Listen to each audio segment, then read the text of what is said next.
hear me well? Pratik. So last weekend we had a more scientifically minded conference here, and if you are interested in that stuff about the ego tunnel, consciousness, the self, mind wandering, you will already find that in the internet as videos, I understand. Today I want to just in the next 50 minutes or so provide you with a summary of a non-technical, non-academic paper I wrote about 3-4 years ago, and which is also freely available. It's an open access paper. Everybody can download this from the internet. I saw there were 2 copies here. They immediately disappeared. So the general question I want to ask together with you in the next 50 minutes or so is, could there be a fully secularized form of spirituality? Are you doing the... Okay. So what I'm interested in today is the relationship between spirituality and intellectual honesty, and the question if there could be a fully secularized version of spirituality. Maybe that's not even a coherent thought. Maybe you cannot even describe this idea with getting into logical contradictions, but at the same time it seems that is actually absolutely what we need on the world right now. So I want this talk as a very simple structure. I want to ask 3 questions. What is spirituality? I want to ask what is intellectual honesty, and what I'm interested in. Philosophy is concept science. Is there a conceptual connection between these 2 stances toward life or one's own mind? Again, this is a non-technical talk. This is not an academic philosophy talk, but still I want to try to defend 3 theses in a very informal manner with you, 3 claims. So the first claim would be that the opposite of religion is not science, but spirituality. The ethical principle of being intellectually honest can be analyzed as a special case of the spiritual stance. And in their purest form, the scientific and the spiritual stance actually emerge from the same value, from the same basic normative idea. But let's look at it. So in Western philosophy, spirituality has a long history, many centuries of thought. I will start with a simple working definition. You could ask, is spirituality a property of certain states of consciousness, of a way of experiencing the world? I'll treat it as a property of persons. Spiritual persons are people who have an epistemic stance. Episteme is the Greek word for knowledge. So spiritual persons will be those that seek knowledge and a growth of knowledge and not faith. That is, it is about some specific form of knowledge, and the objects of this form of knowledge, what it is directed as, can't be clearly conceptualized. So I'm summing up stuff from many different spiritual traditions in the world, and they almost all agree that you can't even form a clear concept of what that object that you want to know about is, but possibly it corresponds to that kind of knowledge that in the past religion and metaphysics were directed at. It is completely unclear whether something like a method of the spiritual stance exists as well. As you know, this is a debate that's going on for many centuries. There are practices, paths, ladders, masters, and there are other people who say it is none of this. There's nothing that can be practiced, nothing that can be transmitted, nothing that can be taught. It can only happen in an instant. It's not a question of time. The first step is the last step. And maybe this is even both true at the same time. But let's have a closer look. So, it's an epistemic stance of persons where the relevant form of knowledge is non-theoretical. Many different traditions agree on that. It's not about finding the right theory about the world. Non-propositional is philosophers speak, and it means it's not about true sentences. You will not have a sentence you can utter in the end that is true. It's non-cognitive. It has nothing to do with high-level symbolic thought or concepts, rather with the ending of all of that. And the kind of knowledge that is sought, many people converge on, is non-discursive. That's again philosophers speak for something you cannot talk about, that you could never discuss, that you could not communicate through language. But what it is a specific form of self-knowledge, but not any form of self-knowledge. It seems to be an existential kind of self-knowledge that spiritual persons seek. And it also has a normative component of becoming whole, of progressing, of becoming complete, in a certain sense that is always then very diffuse and often not easy to understand. But these two elements you find in almost any traditions, an existential form of self-knowledge and a way of becoming non-completed and whole in a certain manner. So this is very little. By the standards of academic philosophy, that is almost no definition of spirituality. It's very little that we know, and we only know what it is not. Now, from the many centuries of Western philosophy, I'm not going to bore you with this. I just brought you one quote. The Bishop of Paris, he would have said something like that in roughly 1200.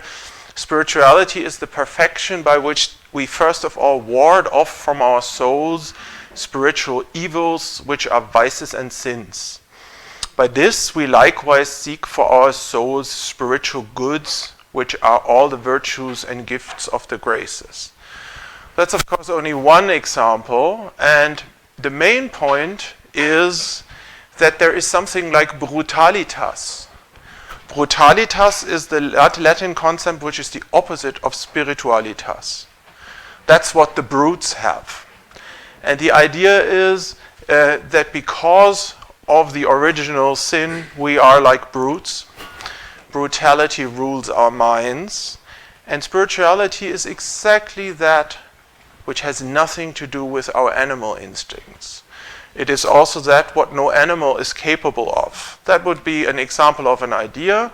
So here they had these two concepts, brutality and spirituality. To lead a spiritual life would mean not to be a mere brute, right? And to liberate yourself from your animal instincts. Now, let us look at this is a theological notion, at a more philosophical concept of what spirituality could be. One that is more interesting, I think. So here's a quote from Kay: "For I maintain that the only spirituality is the incorruptibility of the self." And that will be the notion I'm interested in today, I think, because that's a truly interesting and a philosophical notion of what spirituality could be. The harmony between reason and love.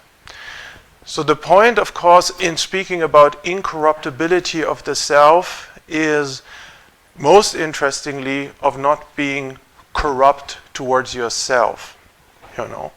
How can anybody be incorruptible with regard to their own vicious desires, their inner lives, whatever arises? That is the more interesting question. So, keeping this in mind, let us move on. There's a bit more to be said about intellectual honesty. I think most of you have thought about spirituality a lot in your lives. Maybe intellectual honesty is a new word for you. And let's again start with a very simple working definition. The most simple one is that you just refuse to lie to yourself, whatever happens, on the level of thinking, of intellectual activity. So intellectual honesty, again, is an ethical stance. It has to do with an ethics of the inner life because it relates to inner actions, towards what one thinks. Probably most of you have thought about what ethical action is, eating meat or not. But a more interesting question is, could there be an ethics for what you do with your mind as well? Toward what one believes. So what kind of beliefs do you make your own and integrate? And which ones don't you make your own? Is there an ethical point there about what to believe and what not to believe? That's what intellectual honesty is about. So this is about seeking a specific form of moral integrity, but not on the level of outer actions, but on the level of your own mind. Now here's the most horrible philosophical term, I didn't manage to delete it in the talk, doxastic auto-regulation. That's how academic philosophers talk. I'm not going to even explain it. The question is how you go about what you will believe and what you will not believe in your life. Will you accept only rational argument and evidence, for instance? But it also aims at making what you know and what you believe coherent. So normal ethics will have an ideal of moral integrity where you try that your actions are coherent with your values, right? That's the normal idea of moral integrity. Here, we would think that you basically shouldn't believe anything that you don't know, and that's very little. So intellectual honesty has to do with having only evidence-based beliefs, and most of all, that the process of inquiry, the process of thinking logically, the process of investigating, does not serve your emotional needs. So that you do not do all these things because you want to achieve a form of emotional security, for instance, or positive feelings. So that is an important thing. Thinking should not be abused to serve your emotional needs, like feeling at home in the universe, or having a high sense of self-esteem, or feeling secure. Those are emotional needs. Intellectual honesty has nothing to do with that. So what I've brought for you to give you the flavor of this are 4 examples from our own tradition. How people thought about intellectual honesty, and maybe you find this inspiring. So there was British philosopher John Locke, for instance, and he thought that intellectual honesty is a moral obligation that we actually have towards God. If you will, this was step 1. It's an obligation to God. And he said things like, he that believes without having any reason for believing may be in love with his own fancies, but neither seeks truth as he ought, nor pays the obedience due to his maker. So that was a pretty revolutionary step at that time, to tell people that God does not want you to have faith in him. You know, that's not what he wants. He wants you to try to discover him, to actively try to know him. Let's go one more step in Western history of philosophy. There was Immanuel Kant in his work Religion Within the Boundaries of Mere Reason. And he said intellectual honesty is the sincerity of the intention of being honest towards yourself.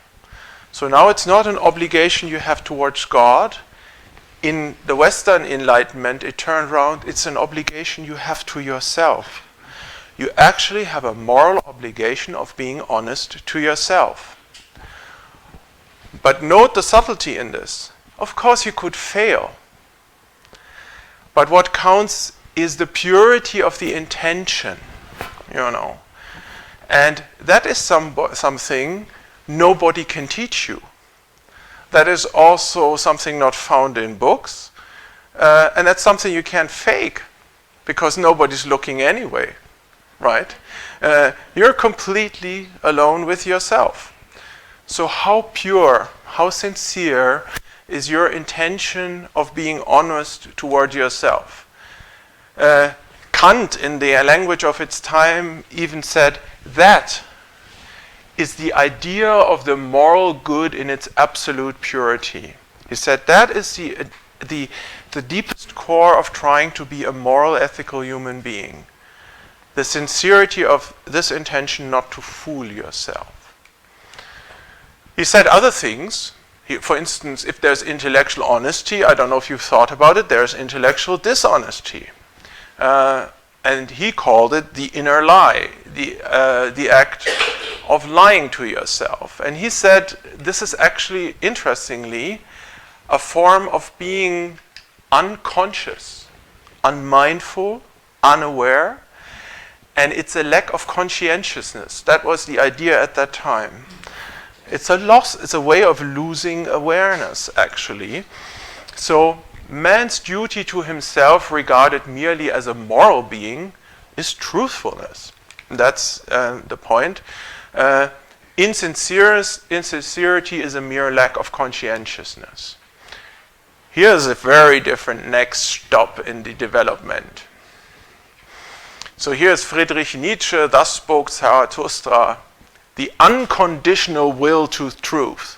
That's the third defining criterion. You have a will to knowledge that is unconditional. You will not stop, You will not stop by anything, not even by yourself. And he called it the conscience behind the conscience. And he said things like, where my honesty ceases, I am blind, and I also want to be blind. But where I want to know, I also want to be honest, namely venomous, rigorous, vigorous, cruel, and inexorable. So there was no nonsense there. And there was a deeper thought. I will just briefly mention this. The idea was that this absolute will to truth went through a history of Western thinking to different stages. And intellectual honesty is like the last stage, the last virtue in the whole Christian Greek history of ideas. Because the religious moral interpretation of the will to truth destroys itself, First it was an obligation towards God, then it was an obligation to yourself. It was a religious way or a moral way of seeking this knowledge. And this completely annihilates itself in the will to be open to any form of criticism and any form of inquiry, which is, of course, the idea of modern science. Now here's one last man, William Kingdon Clifford, who wrote a very influential book, The Ethics of Belief. And this is again somebody from the Anglo-Saxon tradition who generally was more analytically clear than my own tradition over there on the continent. So he had these two principles. I wonder if you could follow him. It is wrong always, everywhere, and for anyone to believe anything upon insufficient evidence. Period.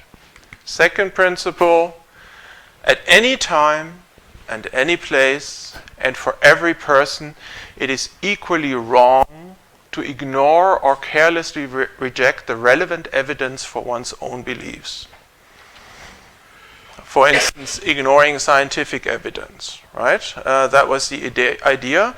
He would not say you would be sinning to God or lying to yourself, but he would say about people who do that last thing, ignore relevant evidence, that their life is one whole sin towards humanity. So you shouldn't sin to humanity, to the ideal of humanity. So much for my three examples. But now for the unpleasant part of this talk. What exactly does it mean to be intellectually honest in 2017? We don't want to fool ourselves, right?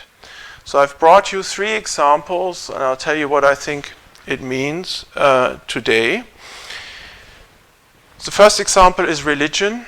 The second example is life after death. And the third example is enlightenment, the issue of enlightenment. Let's start with religion. So conceptually, I'll just tell you this as a philosopher, after 2,500 years, there is no convincing argument for God's existence in the history of Western philosophy. There are a lot of proofs. There will be people who disagree with me, but I just tell you this. If there was a logical proof for the existence of God, you would know it. You would all know it in the room. So this is something. All proofs of God's existence fail, and the normal way out for many of us is to become an agnostic. That is, okay, I'll be open to this question, I will withhold judgment. But that is actually probably not an option, because the burden of proof is on the side of those, the theists, the people who want to believe in God. What do I mean by this? Imagine you say, come on, the Easter Bunny doesn't exist. You know, there's no scientific evidence, no rational argument. And then you meet this very gentle spiritual person and says, well, I'll just withhold judgment. I'm very open. I'll be agnostic about the Easter Bunny. That would be a little weird, you know. It says, I will just stay open about if the Easter Bunny exists or not.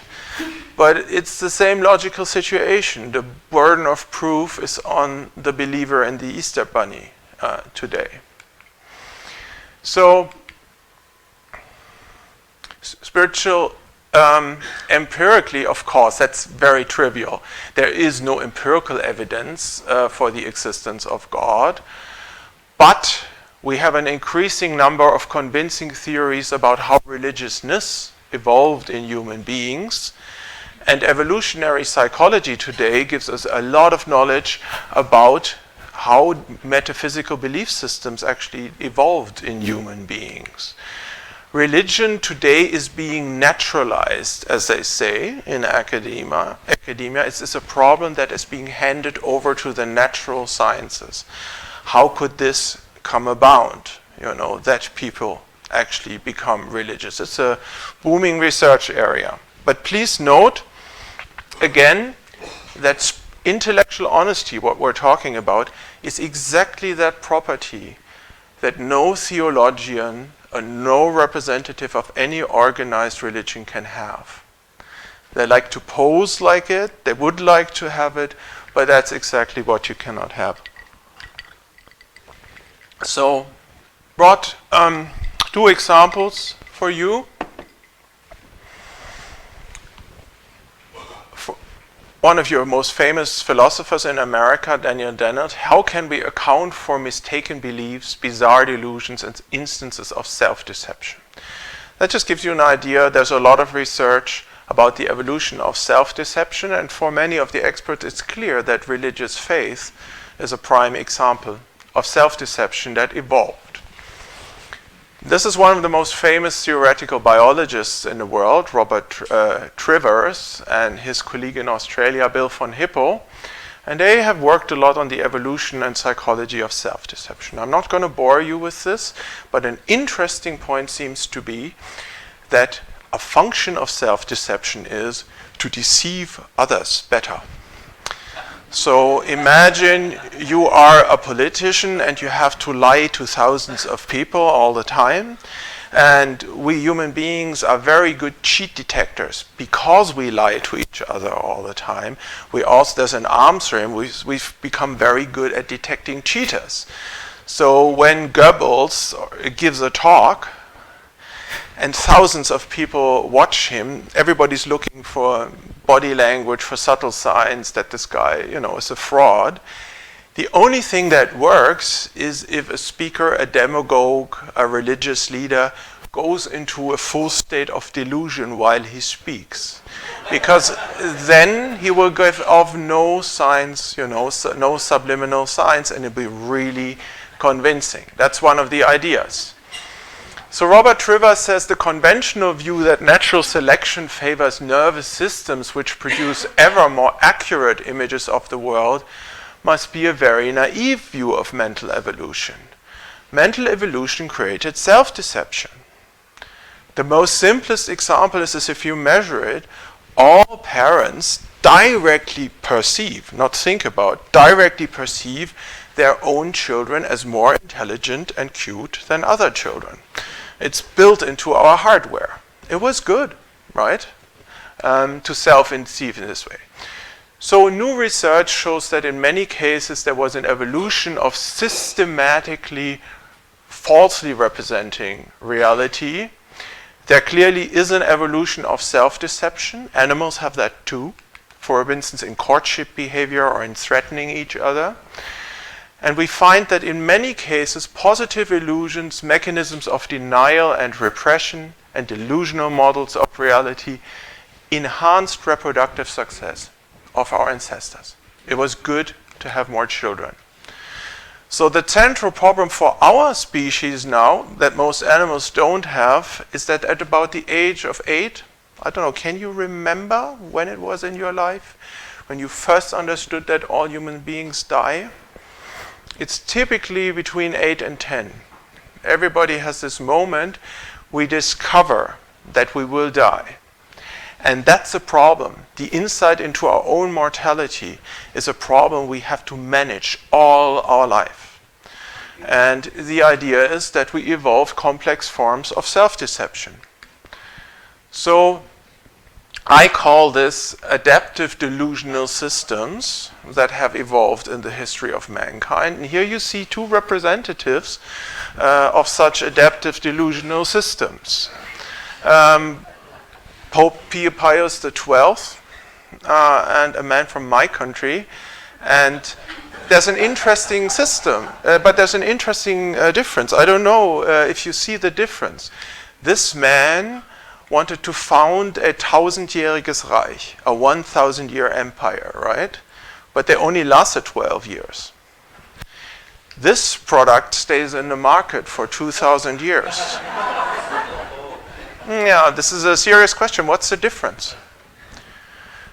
I think the main mistake Hitler made is that he didn't offer a way of mortality denial. He didn't tell a story about an afterlife, because that is what motivates people. So what is an adaptive delusional system good for? It makes large groups cohesive. You can fight against the non-believers. It stabilizes internal hierarchies. Just think of the church and the politicians for centuries.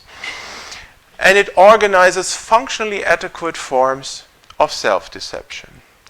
And this may have to do with the evolution of religion. Religion came from many sources, and it started with burial rites, burial objects, ancestor cults probably. But one of the central functions in religion is to help people deny their own mortality. Right? I told you this would be the unpleasant part of the talk.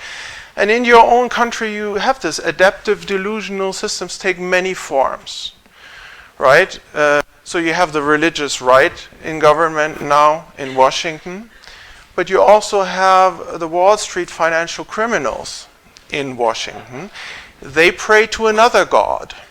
It's another kind of system, but it makes groups very effective. Fighting a war against the poor in this world. But there are very different kinds of mortality denial. Think of Silicon Valley, tech evangelists. There is the Singularity Church. There is the new techie religion of transhumanism. I would say the main function is help people to deny their own mortality, but in a little cooler way, for computer scientists. So let's go to the second step, life after death. conceptually, I just report to you that in current philosophy of mind, practically nobody endorses the position of substance dualism. There are some people, very smart people, but even those who are anti-reductionists, there are about 9 different models for solving the mind-body problem, the relation between the brain and consciousness. But even those people who say consciousness is not reducible to physical properties or information processing properties in the brain, none of them argue for personal survival after death. Even those people who say it's conceptually irreducible, the mind and consciousness, they don't think that there is a thing, an entity like a soul, that could survive independently of the brain after it has disappeared. I'm just reporting the situation to you. Empirically, in current consciousness research, and I'm really in this for 3 decades, almost nobody assumes that life after death is a real possibility. A functioning brain, whatever else you think is a necessary condition for conscious states to arise. Even the anti-reductionists will subscribe to something like this: if all properties of your brain are fixed, then all properties of what you will consciously experience are determined as well. Even the anti-reductionists will say that there is bottom-up determination. And the research homes in finding the neurocorrelate of consciousness. Here's a book I edited in 2000, Neurocorrelates of Consciousness, for MIT Press. The basic idea is that for every conscious experience you have, there's some set of properties in your brain that reliably brings it about. For every emotion, for the experience of redness and so forth, there is a neurocorrelate. You stimulate that with an electrode, you get the experience. Now let's come, we didn't want to fool ourselves, to the third topic. And I should maybe make a footnote here before I come to this. You do not have to believe this, right? I am not saying you should believe any of this about life after death or and so forth, or the evolution of religion. That is not the point. To be intellectually honest just means to acknowledge the fact, to just be open to the fact that in the time in which we live, there's a very strong trend. There's a convergence between empirical sciences and philosophy in that direction. That's all. It's not that you have to become, a believing, card-carrying materialist or reductionist or something like that. It is just about being able to face the facts, because being with what is also means being with the scientific knowledge of your time. It doesn't mean to take on any specific position. So this is Robert Scharf of San Francisco, the director of the Center for Buddhist Studies, and I learned a lot of things from him. And one of the things I really learned from his writings is that in 25 centuries of discussions, Buddhist philosophers could never agree on what enlightenment is. It's only people in rich country in the West who satisfy their emotional needs in New Age bookstores who know what enlightenment is, right? So if you go there, from a philosophical perspective, there are no good arguments for saying that a single, well-defined, culturally invariant theory and description-independent state of consciousness exists that can be identified as the Enlightenment. Many of us want to believe this, that there is a philosophia perennis, or it all converges and all these people have talked about the same thing.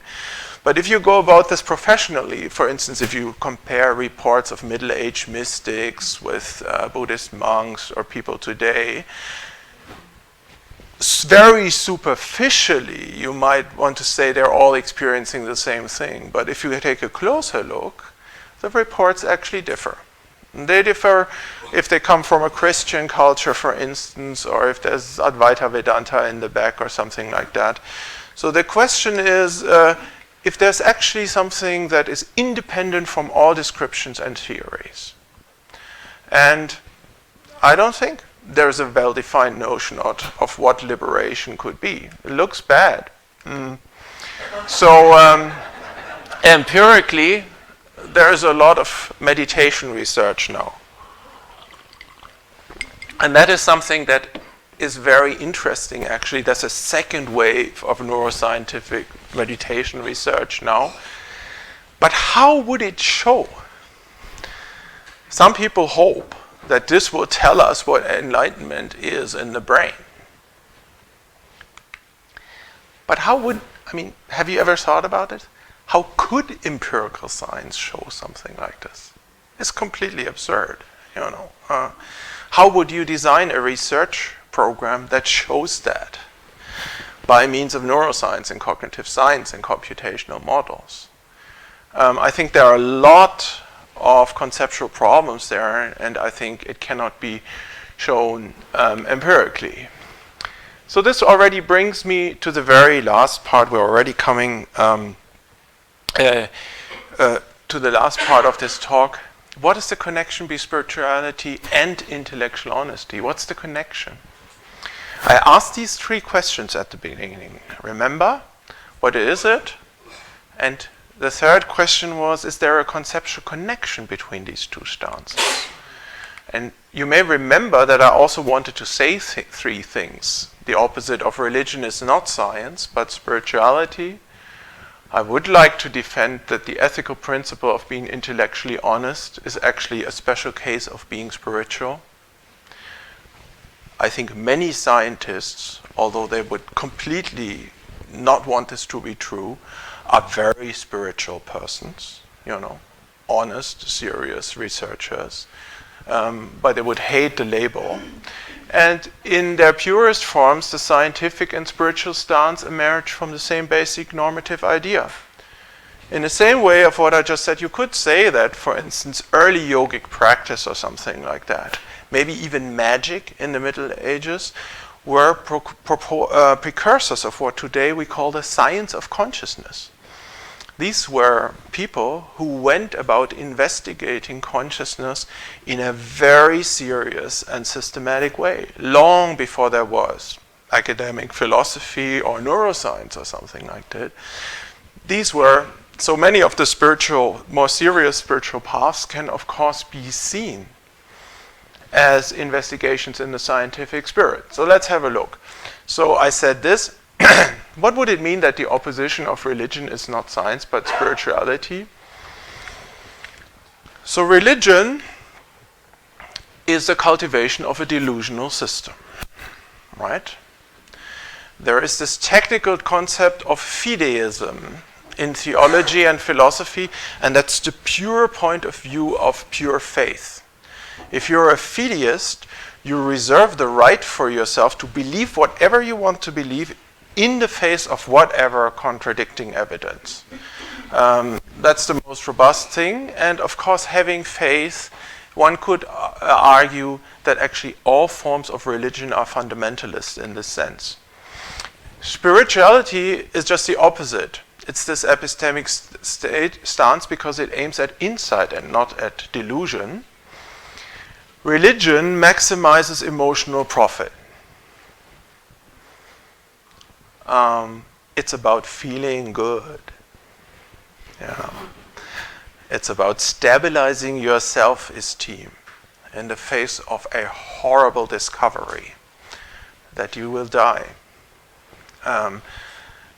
Spirituality searches for direct experiences, but not for emotional profit. You may know that the spiritual kind of self-discovery, nobody ever said that this leads to emotionally attractive results. I know some people in California like to make people believe it is, but would you also be interested in self-discovery if the emotional results would be very unattractive? So religion sacrifices rationality for making the self-model in your brain, as I call it, coherent. You self-deceive, you delete rational argument, you sacrifice your own rationality for good feelings. Spirituality, on the other hand, is that process in which the self ends. Maybe not even a process. Maybe something that cannot be a process because it can only be at this instant. So dogmatism is the philosophical thesis that you are entitled to believe, to hold on to a belief for the sole reason that you already have it, right?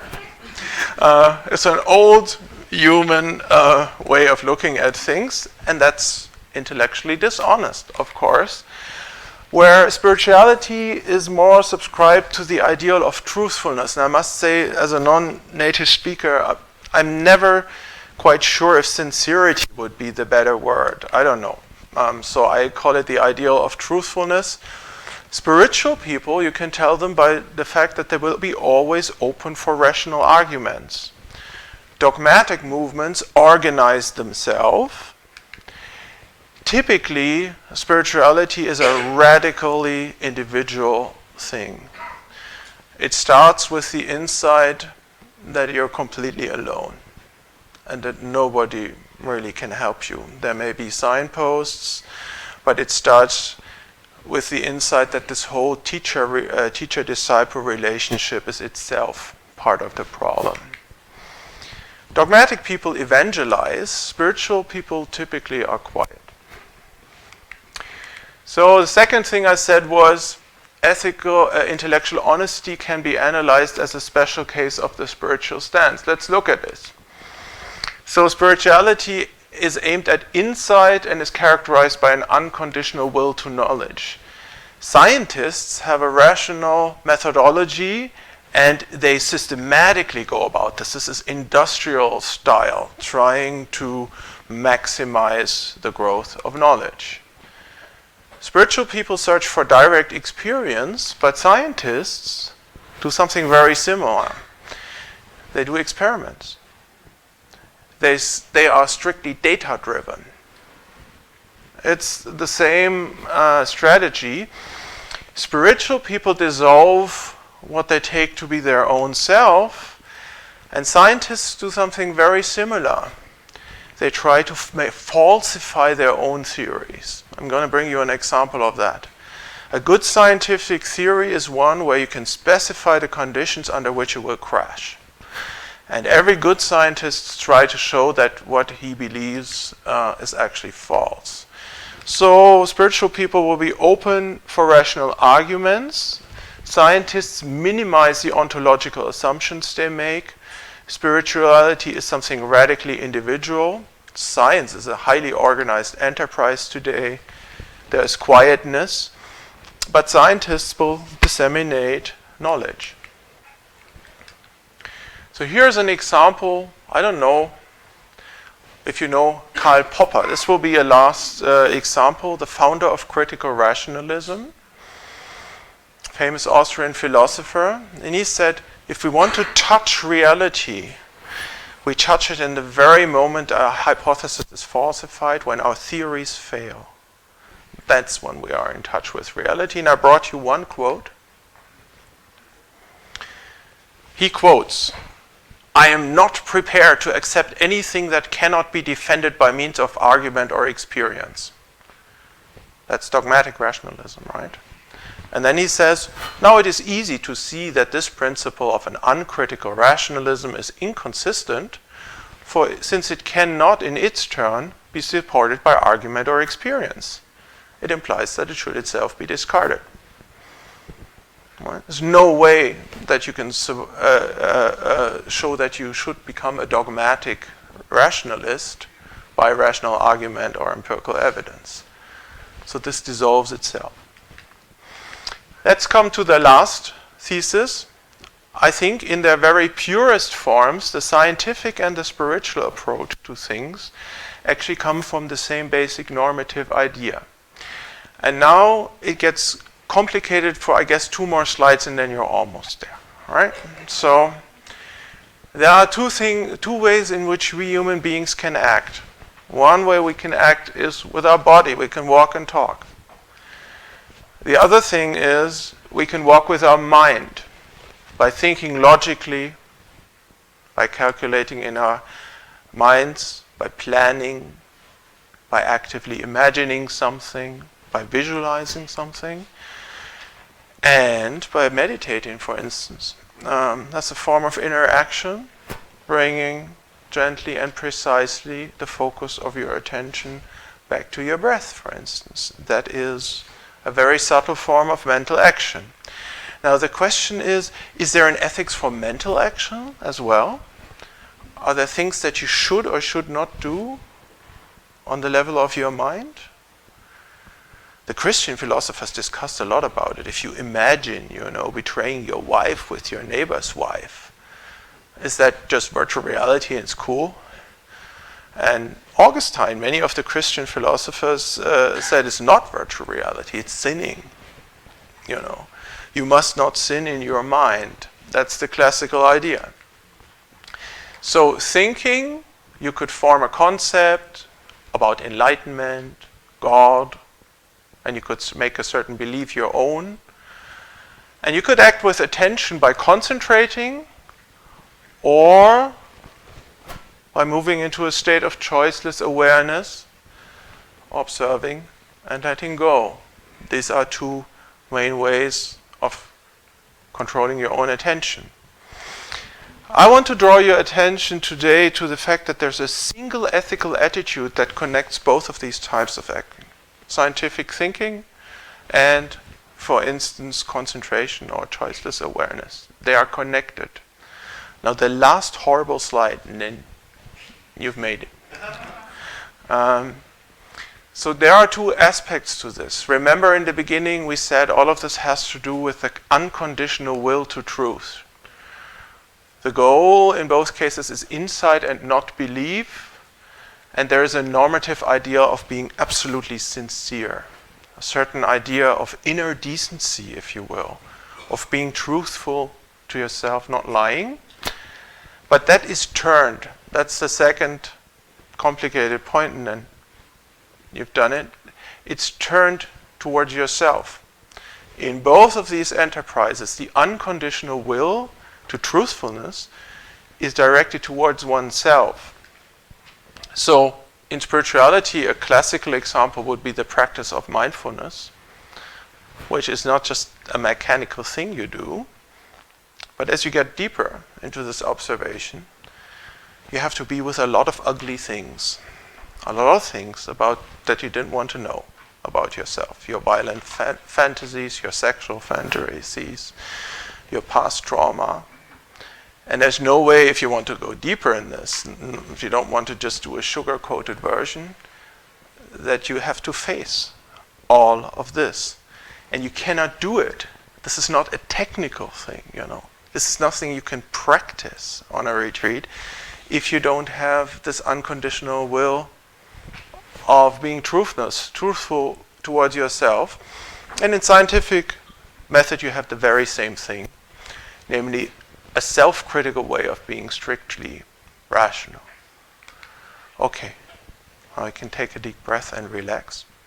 So I think the connection between spirituality and intellectual honesty is that there is actually one ethics of inner action in spiritual practice and in the ideal of intellectual honesty.